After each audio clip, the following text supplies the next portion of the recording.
இன்றைக்கி எங்கள் வீட்டு சமையலில் நாட்டு சோளம் வச்சு ஒரு அடை பண்ணலாமா? வாங்க அது எப்படி செய்கிறதுன்னு பார்க்கலாம். நாட்டு சோளம் வந்து நம்ம நல்லா உதுத்துக்கணுங்க. அது கொஞ்சம் ஸ்ட்ராங்காக இருக்கும்.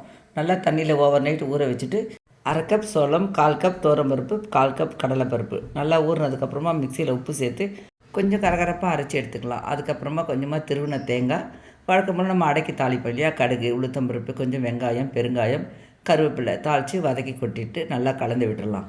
இந்த சோளம் வந்து கொஞ்சம் ஹீட்டு அப்படின்னு சொல்லுவாங்க. அப்படி உங்களுக்கு ஹீட் ஒத்துக்காதுன்னா நீங்கள் இந்த சோளம் வந்து செய்யாதீங்க. மாவு கெட்டியாக இருக்குது, அதுக்காக தேவையான அளவு தண்ணி ஊற்றிக்கோங்க. நல்லா கரைச்சிட்டு நம்ம திக்காகவும் அடையாக ஊற்றலாம், இல்லை தோசை மாதிரி நைஸாக கூட ஊற்றலாம். ஒரு தவா வச்சு கொஞ்சம் தொடச்சி விட்டுக்கோங்க எண்ணெய் போட்டு.